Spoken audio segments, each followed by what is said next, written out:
Happy Fridays, ladies and gentlemen. It's here for a parking lot preview in spot 24. I'm Matt Coates, here with Mike Maynard and Mikey Lucario for Hyannis Harbor Hawks versus Bourne Braves matchup tonight. Do you have a better way to start the weekend than watching Hyannis Harbor Hawks baseball, Mike? I really don't, especially after last night. You know, we were through 8 innings, maybe not the most entertaining game, but those Harbor Hawks always prove that they're ready to entertain the fans, and they proved it last night.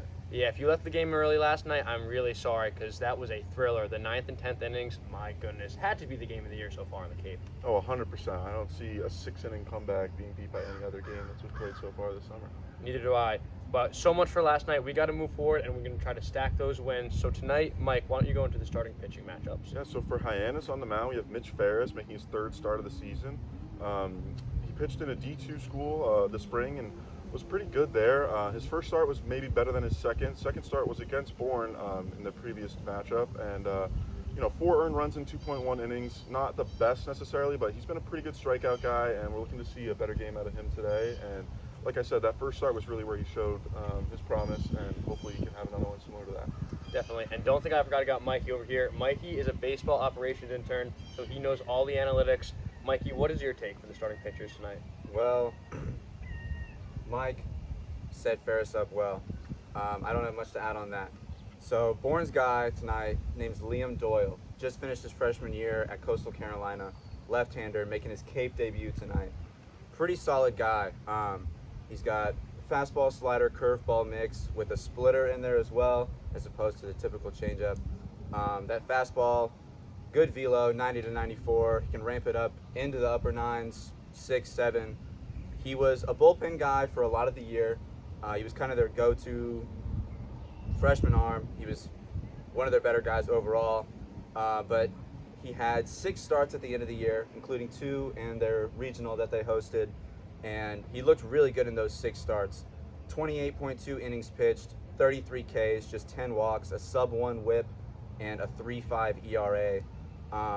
I think tonight the key for the Hawks against him is going to be to tag him early, because in his last start of the season against Duke, they jumped on him early, 3 runs in the first 3 innings, and he was kind of out of there. So I think Hawks need to look for the fastball and not to chase the off speed, because he gets pretty good amount of chase on his splitter down, and against the left-handers, the breaking ball's pretty solid.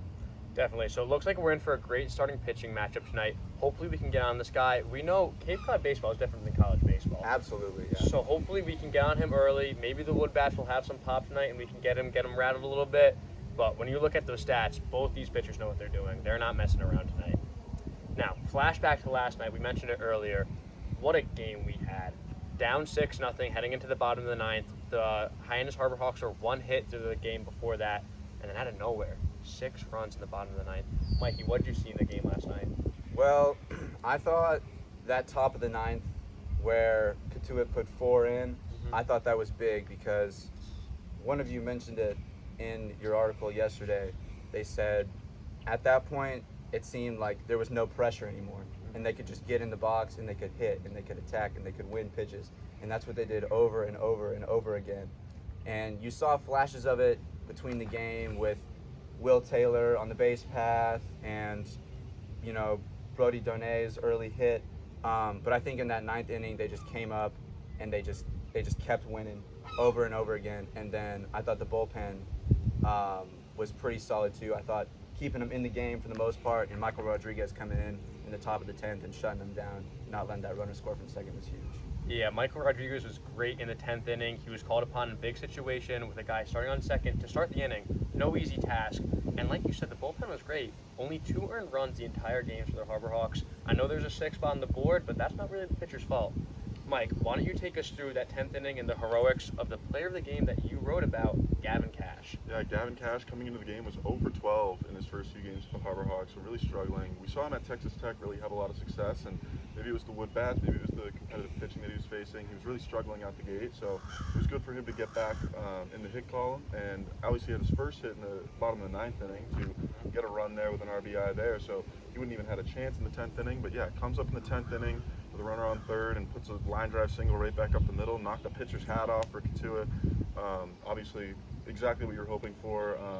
Coming up to bat, one for his last 13. You weren't really looking for anything crazy, but just put the bat on the ball, put it in play, and good things happened, and got the win because of him.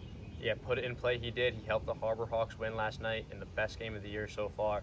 I talked to Coach after the game, and he mentioned it. He said he was 0 for 12, Cash was, and they talked to him the day before. They gave him the day off for the first Katuitt game, but they sat him down. They're like, look, we know you raked in college. You're a great player, so we believe in you. You just have to believe in yourself. And it looks like he did last night. Yeah, I talked to him after the game. He said he made a little change in his swing. Didn't tell me exactly what it was, obviously, but he said he made a little change, maybe in his approach, maybe his swing, something like that, and obviously it seemed to pay off, so hopefully he can have more of that coming in the future. Definitely. So last night, obviously, Cash was our player of the game with his first 2 hits in the Cape Cod Baseball League, one of which being the walk-off hit to bring in Mike Sirota to finish the game off. Now, I want to hear your guys' player of the game for tonight's matchup against the Bourne Braves. Mikey, who do you have for us? Well, Liam Doyle's a guy who doesn't get a lot of ground balls against him, kind of had higher barrel rates, and so I'm looking for one of our power hitters to have a big day.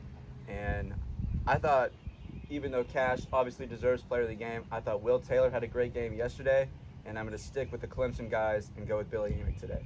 That's a great pick. Billy Amick, easily been one of our best players so far this summer. And so hopefully he continues to do the same tonight, get some hits, like you said, maybe he'll put the barrel to the ball. He has 2 homers. Maybe we can make it 3 tonight. Hope so. Mike, who do you got for us tonight? I got Mitch Ferris starting on the mound. I think he pitched against Bourne a few weeks ago or last week and struggled, like I said. And he's been a good strikeout guy. Really has his stuff working most of the time and had a rough outing. I think he wants redemption against these Bourne Braves, and I think he'll come out and have a pretty good start and hopefully bring home the win. I can see it happening. Our pitchers are no strangers being player of the game. You've had Jay Driver twice. Those pitchers have been great for us so far this season. We have an excellent staff. I wouldn't be shocked to see Mitch Ferris win it tonight. However, I'm going to go back to the offense, similar to Mikey's pick. I'm going to a guy who I've picked before, written a player of the game for before, Brody Donay. He's been solid for us so far, batting .231, 4 extra base hits, 4 RBIs, and 1 home run in that awesome game where Billy Amick hit 2 himself. So I think Brody Donay is going to be big. Last night, we all talked about Gavin Cash's walk-off hit. Brody Donay was on deck. I'm sure if he had an opportunity, he could have been the hero last night. So I think tonight he's going to have a little itch, something extra to help him get the win. Yeah, ex-Woba King, Brody Donay, leads the league in expected weighted on base. You heard it here first. That's the guy. Hopefully he'll be my player of the game tonight. We'll see. Hopefully we get a big win against the Bourne Braves tonight. We're on the road. Let's start this weekend off right and get 2 straight wins. Let's do it. Go Hawks. Go Hawks. Go Hawks.